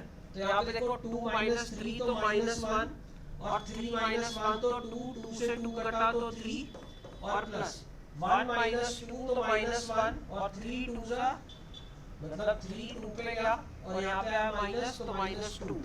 ये मेरे पास क्या आया -1 और -2, तो मेरे पास 0 0 आ गया, तो मेरे पास 0 आ गया, तो आंसर इज 0। और अब वो बोलते हैं 1, तो 1 तो नहीं होगा और S1 S2 S3, तो मतलब क्या 1 × 3 × 6, तो ये तो मेरे पास 6 3 से 18 हो गया, तो ये भी डिस्कार्ड हो गया और N1 × N2 × N3, तो मतलब क्या 1 × 2 × 3, ये भी नहीं हुआ, क्लियर। अब यहाँ पे देखो मेरे पास क्या, मैंने क्या किया, तीनों को डिस्कार्ड कर दिया, ये 0 के इक्वल ये तो नहीं आएंगे और ये मेरे पास 0 के इक्वल आ गए। अब यहाँ पे देखो मेरे पास क्या 43, तो क्वेश्चन नंबर 43 में क्या है, in a GP of a positive terms any term is equal to sum of the next two terms। एक मेरे पास GP है, ये क्वेश्चन हमने पहले भी किया है, रिपीट क्वेश्चन है ये, ठीक है, कि अगर term sum of next two terms है तो टर्म डिक्रीजिंग होगी, तो मेरे पास R की वैल्यू क्या होगी 1 से छोटी होगी, हमने ये चीज़ की थी, मतलब R की वैल्यू मेरे पास क्या होगी, एक और पॉजिटिव टर्म्स है मेरे पास सारी की सारी, तो मेरे पास R की वैल्यू एक तो पॉजिटिव होगी और ऊपर से मेरे पास क्या होगा 1 से छोटी होगी, तो यहाँ से मेरे पास ऑप्शन नंबर ये आया था, इसी पेपर में हमने डिस्कस किया। अब देखो मेरे पास क्वेश्चन नंबर 44, तो मेरे पास A1 A2 A3 up to AN भी है GP सच दैट, अब मेरे पास GP है और वो बोलता है A4/A6, A4/A6 की वैल्यू 1/4 गिवन है और A2 + A5, A2 + A5 मेरे पास 216 गिवन है, क्लियर। देन A1, तो A1 की वैल्यू क्या आएगी मेरे पास, देखो अब यहाँ पे A4/A6 की वैल्यू 1/4 है, A2 प्लस A5 की वैल्यू 2/216 है, और ये टर्म्स मेरे पास GP में गिवन है। अब GP में फोर्थ टर्म मेरे पास कैसे दिखेगी, A into r raise to power 3 और sixth term A into r raise to power 5। तो ये मेरे पास 1/4 गिवन है। तो A से A गया और R से ये 2 बच गया, तो R स्क्वायर की वैल्यू मेरे पास 4 आ गई यहाँ से। तो R स्क्वायर की वैल्यू मेरे पास 4 आ गई, तो R की वैल्यू क्या आ गई मेरे पास, प्लस माइनस 2। तो R या तो +2 होगा या तो मेरे पास -2 होगा। फिर मेरे पास देखो, अब A2 प्लस A5, तो A2 मतलब A into are plus A5 मतलब A into r raise to power 4, ये मेरे पास 216 के इक्वल है। तो यहाँ से A कॉमन आ गया, तो बचा मेरे पास क्या, R plus r raise to power 4, और ये मेरे पास 216 है, तो R is equal to plus minus 2। तो यहाँ पे देखो मेरे पास क्या आएगा, तो A की वैल्यू क्या आ जाएगी मेरे पास 216 divided by R plus r raise to power 4। अब R रेज टू पावर 4 तो पॉजिटिव ही आएगा, चाहे +2 लूँ चाहे -2 लूँ। अब यहाँ पे देखो मेरे पास क्या होगा, तो R को अगर +2 लिया तो क्या वैल्यू आएगी, पहले तो वो देखो, अगर R को मैंने +2 लिया तो 216 डिवाइडेड बाय 2 प्लस 2 की पावर 4, तो मेरे पास होता है 16, 16 प्लस 2 तो मेरे पास हो गया 18। तो 216 डिवाइडेड बाय 18, एक तो ये वैल्यू आ गई, और दूसरी वैल्यू आ गई 216 डिवाइडेड बाय -2 प्लस -2 + 16, तो मेरे पास क्या हो गया 16 - 2 तो 14। तो ये मेरे पास दो वैल्यूज आ गई, ठीक है, और -14। तो एक वैल्यू पॉजिटिव, दूसरी वैल्यू मेरे पास नेगेटिव, ठीक है। तो यहाँ से देखो मेरे पास क्या वैल्यूज आएंगी, यहाँ पे मेरे पास क्या था A2 प्लस, तो सही है। तो पहले तो इसे सॉल्व करो, तो मेरे पास क्या आएगा 3, 3 6 18, तो 6 पे ही जा रहा है, तो 6 अगर मैं क्या करूँ 6 6 3 18, तो 6 6 3 18, यहाँ पे आ गया 36, तो 36 और फिर 3 1 3 और 2 16, तो एक तो आ गया मेरे पास 12, और दूसरा क्या आ गया मेरे पास, तो 2 1 2 और 0 8 और 2 7 14, तो 108/7, तो 108/7 और 12, दो आंसर आ गए मेरे पास। क्लियर है, तो मेरे पास दो आंसर आ गए, एक तो आ गया 108/7 और दूसरा आ गया मेरे पास 12। यहाँ पे मेरे पास पॉजिटिव ही था, यहाँ पे मेरे पास क्या आया था R -2 plus 2 raise to power मेरे पास क्या आया था 4, तो 16 16 - 2, तो 16 - 2 तो मेरे पास हो गया 14, तो 14 आ गया मेरे पास यहाँ पे, ठीक है। तो ये पॉजिटिव का ही आएगा, तो मेरे पास पॉजिटिव वैल्यू आ गई 108/7। क्लियर, आगे बढ़े। अब देखो मेरे पास क्या, let A1 A2 A3 up to AN be a GP such, ये तो हो गया क्वेश्चन। नेक्स्ट क्वेश्चन, तो नेक्स्ट क्वेश्चन है मेरे पास question number 45, let A1, A2 be the 2 AMs and G1, G2 be the 2 GMs between A and B। तो बोलते हैं A और B के बीच में मेरे पास A1, A2 मेरे पास 2 AMs है, और A और B के पास मेरे पास G1, G2 मेरे पास 2 GMs है। तो फिर वो बोलता है A1 plus A2 divided by G1 G2, ठीक है। तो ये किसके इक्वल होगा, तो मेरे पास ये अभी पता था कि अरिथमेटिक मीन, तो मेरे पास A1 प्लस A2/2 किसके इक्वल होगा, मेरे पास A plus B/2, terms equidistant from the beginning and from the end, उनका अरिथमेटिक मीन मेरे पास इक्वल होता है। तो यहाँ से आ गया A plus B is equals to A1 plus A2, ठीक है। और उसके बाद देखो यहाँ पे G1 और G2, तो G1 इंटू G2 मेरे पास किसके इक्वल होगा, तो G1 into G2 raise to power 1/2 is equals to AB raise to power 1/2। दो ज्योमेट्रिक मीन दोनों इक्विडिस्टेंट हैं टर्म्स, G1 की सेकंड टर्म लास्ट से G2 सेकंड टर्म, तो मेरे पास क्या इन दोनों का ज्योमेट्रिक मीन मेरे पास क्या आएगा, इक्वल आएगा। तो यहाँ से आ गया G1 G2 is equals to A into B। Clear, तो G1 G2 आ गया A इंटू बी, और A प्लस बी आ गया मेरे पास A1 प्लस A2। तो यहाँ से मेरे पास क्या आ गया, A plus B upon A B. तो मेरे पास क्या आंसर आ गया, A plus B divided by A B. तो option number C is the correct answer. अब देखो मेरे पास क्या 46th क्वेश्चन।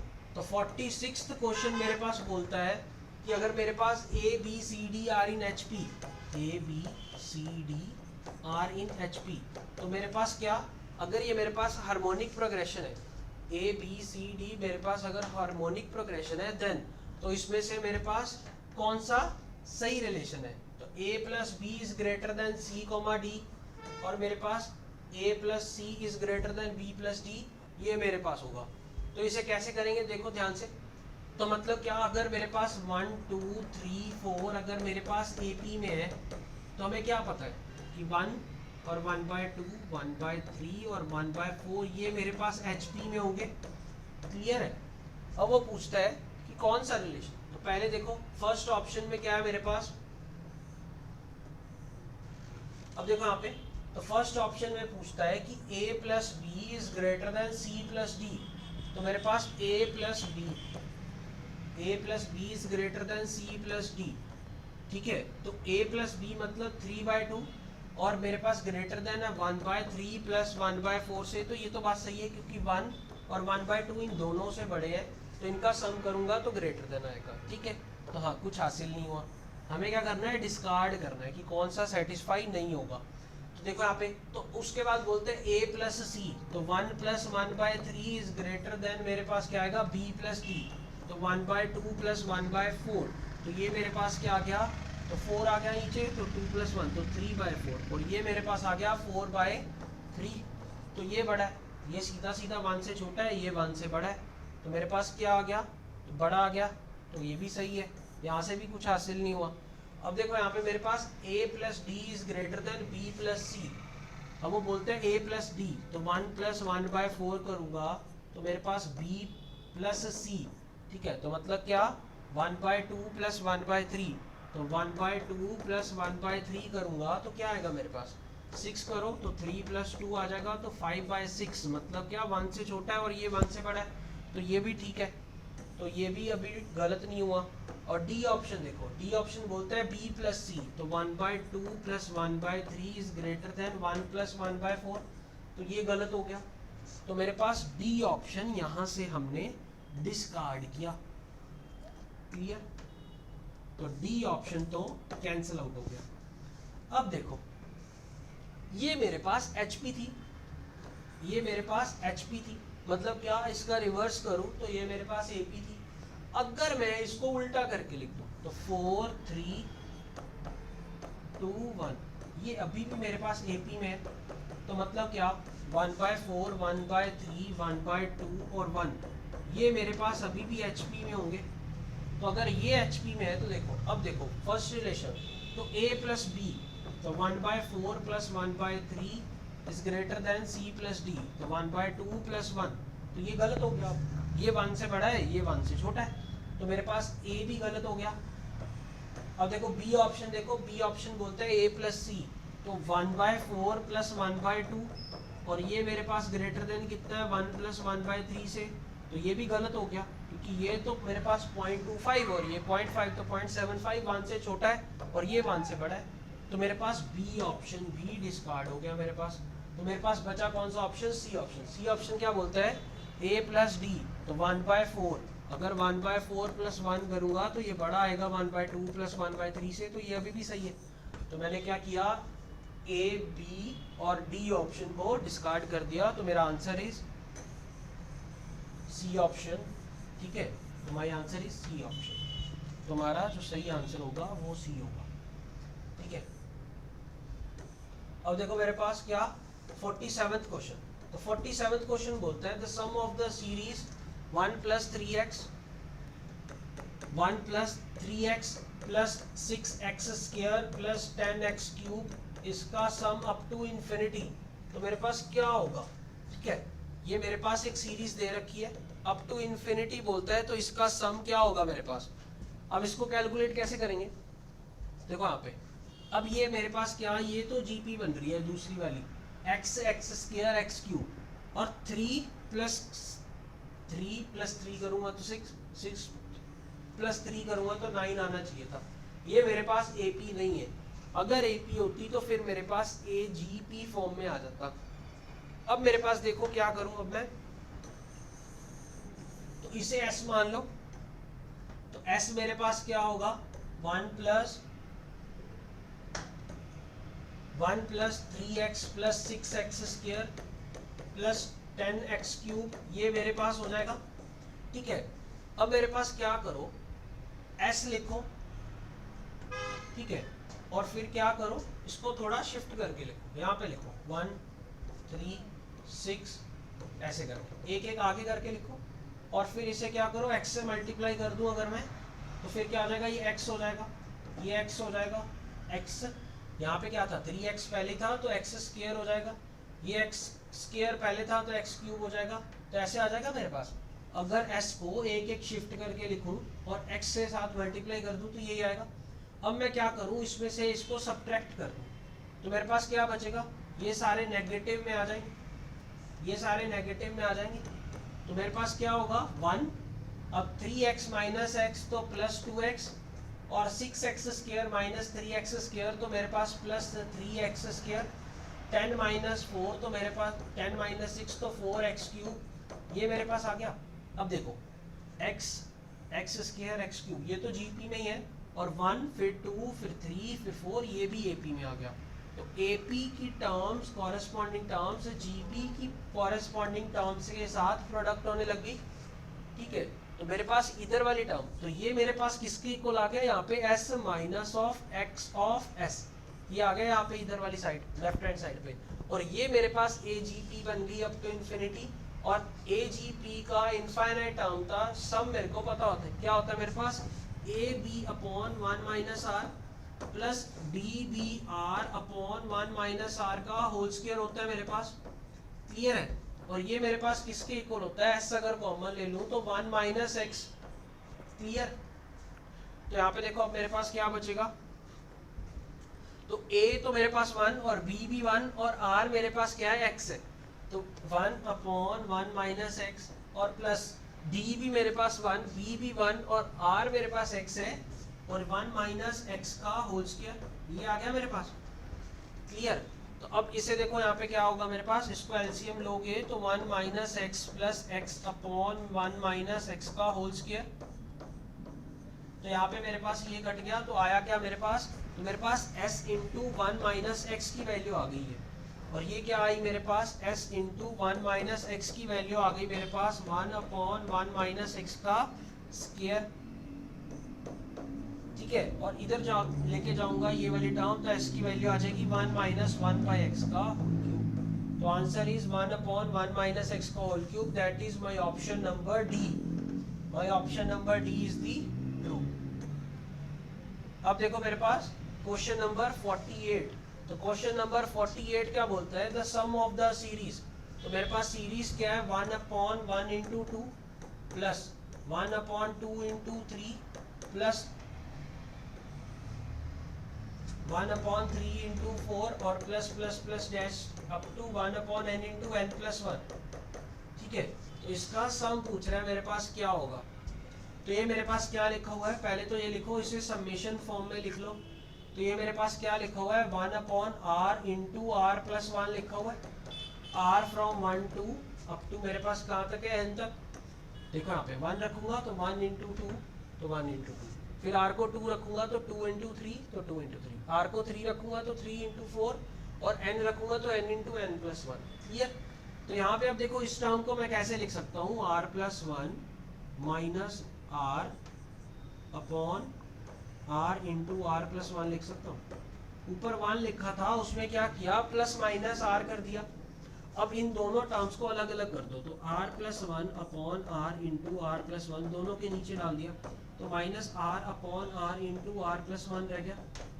ठीक है, ये समेशन तो बाहर चल ही रहा है, तो मेरे पास यहाँ पे क्या बच गया 1 by R minus 1 by R plus 1, ये बच गया मेरे पास, और r फ्रॉम 1 से लेके n तक, तो मेरे पास क्या आंसर आ गया, summation r from 1 to n और 1 upon R minus 1 upon R plus 1, यही बचा देखो, ठीक है। अब यहाँ पे देखो इसका मतलब क्या हुआ, जब r को 1 पुट किया तो 1, और ये मेरे पास माइनस 1/2 ये आ गया, और फिर जब मैंने r को 2 पुट किया तो 1/2 माइनस 1/3 हो गया, और प्लस 1/3 माइनस 1/4 हो गया, और plus plus plus plus plus up to करता जाऊंगा तो 1/n minus 1 upon n plus 1 हो गया। तो यहाँ पे देखो मेरे पास क्या माइनस 1/2 से गया, माइनस 1/3 से गया, तो ऐसे कटता जाऊंगा। यहाँ पे क्या टर्म आएगी 1 upon n minus 1 plus 1 upon minus 1 upon n, तो 1 अपॉन n से 1 अपॉन n कट गया, ये पिछले वाले से कट जाएगा, तो 1 ये 1 बचा और माइनस 1 अपॉन n प्लस 1 बचा, तो मेरे पास ये आंसर आ गया। तो 1 minus 1 upon n plus 1, that is option number B, that's my option number B is the correct answer. अब देखो मेरे पास 49th क्वेश्चन, तो 49th क्वेश्चन क्या बोलता है, the sum to the infinity of the series, ठीक है। अब मेरे पास क्या इसका सम लेना है, अप टू इनफाइनाइट टर्म्स तक का सम लेना है, तो मेरे पास क्या आएगा 1 प्लस 2/3 प्लस 6/3 का स्क्वायर प्लस 10/3 का क्यूब प्लस अप टू 14/3 की power 4 plus dash dash dash dash dash the sum to the infinity of the series. अब देखो यहाँ पे तो मेरे पास क्या, ये देखो AP चल रही है 2 + 4 6, तो 6 + 4 10 और 4, ये मेरे पास AP चल रही है, और नीचे मेरे पास 3 × 3² 3 क्यूब, तो 1/3 की पावर चल रही है, तो मतलब क्या GP, तो AP × GP। अगर मैं फर्स्ट टर्म को छोड़ दूं, तो फर्स्ट टर्म को अगर मैं छोड़ दूं तो इसे ऐसे लिखा रहने दो, तो यहाँ से अगर मैं शुरू करूंगा तो मेरे पास ऊपर AP दी हुई है, नीचे GP दी हुई है, तो AGP बन रही है। तो AGP में इनफाइनाइट टर्म्स तक का सम क्या होता है मेरे पास, AB upon 1 minus R plus DBR upon 1 minus R का होल स्क्वायर। तो मेरे पास A की वैल्यू क्या, अब ये फर्स्ट टर्म इसको छोड़ दो अभी, तो मेरे पास क्या फर्स्ट टर्म क्या है मेरे पास A, तो वो 2 है, और B मेरे पास क्या है 1/3 है, और 1 माइनस आर है मेरे पास, R 1/3 है, तो ये आ गया, प्लस मेरे पास DBR, तो D मेरे पास 4 है, डिफरेंस 2 + 4 6 और प्लस 10 हो गया 4, तो 4 डिफरेंस है, और B है मेरे पास 1/3 और R है मेरे पास 1/3, और नीचे क्या आ गया 1 माइनस 1/3 का होल स्क्वायर। तो पहले इसे काउंट कर लो, तो 2/3 और नीचे क्या आया 3 माइनस 1, तो 2/3, ये तो 1 हो गया, प्लस अब 4/9 अपॉन 3 माइनस 1, तो 2 का स्क्वायर 4 और नीचे 9, तो ये भी 1 ये भी 1 और ये 1 एक एक्स्ट्रा था, तो 1 + 1 + 1, तो मेरे पास आंसर इज 3। क्लियर, तो मेरे पास आंसर है बी ऑप्शन, दैट इज 3। अब देखो मेरे पास 50th क्वेश्चन, तो 50th क्वेश्चन क्या बोलता है कि if A1 A2 A3 are in AP such that, अगर A1 A2 A3 मेरे पास AP में है, such that A1 + A5 + A10 + A15 + A20 + A24 is equals to 225 अगर गिवन है, और A1 A2 A3 up to are in AP है, then वो बोलता है कि A1 + A2 + up to A24 की वैल्यू क्या होगी। ठीक है, तो हमने अभी बताया था क्या कि सम ऑफ मेरे पास arithmetic means of the equidistant terms मेरे पास क्या होगा, सारे इक्वल्स होंगे। अरिथमेटिक मीन्स मेरे पास सारे के सारे इक्वल होते हैं जब तक मैं equidistant term from beginning and from and लेता रहूंगा। तो अगर मैं सारी की सारी टर्म्स ले लूँ तो सारी इक्विडिस्टेंट ही हैं, 1 लिया तो लास्ट लिया, सेकंड लिया तो सेकंड लास्ट लिया, तो क्या होगा A1 + A2 + up to A24, इसका अरिथमेटिक मीन क्या होगा, डिवाइडेड बाय 24 टर्म्स है। और ये अरिथमेटिक मीन किसके इक्वल होगा, ये वाली टर्म देखो, तो A1 तो A24 last term, 5th term तो मेरे पास 20 टर्म। अब सिमेट्रिकल टर्म या इक्विडिस्टेंट टर्म कैसे काउंट करते हैं कि जो इनके सफिक्स होते हैं इनको ऐड करके n+1 आना चाहिए। अब n मेरे पास क्या 24 है, तो मेरे पास 25 आना चाहिए। जब तक इन दोनों का सम करके मेरे पास 25 आता रहेगा तो मतलब क्या इक्विडिस्टेंट टर्म है। तो 1 प्लस 24 25, 5 प्लस 20 तो मेरे पास 25, 10 प्लस 15 तो 25। तो ये 6 की 6 टर्म्स मेरे पास इक्विडिस्टेंट टर्म है। तो a1 plus a5 plus a10 plus a15 plus a20 plus a24 का मेरे पास अरिथमेटिक मीन, मतलब डिवाइड करूंगा 6 के साथ। जब मैं इसको डिवाइड करूंगा 6 के साथ a20 और a24, इनको अगर मैं 6 से डिवाइड करूंगा तो ये दोनों इक्वल आएंगे। तो इसकी वैल्यू मेरे को 225 दे रखी है डिवाइडेड बाय 6, और ये मैं मल्टीप्लाई कर दूंगा तो मेरे पास किसका आ जाएगा, इसका सम आ जाएगा। तो ऐसा नाम दे दिया। तो मेरे पास क्या आ गया, 6 4 24, तो 225 को अगर मैं 4 से मल्टीप्लाई करूंगा तो मेरे पास 450 इंटू 2 तो 900।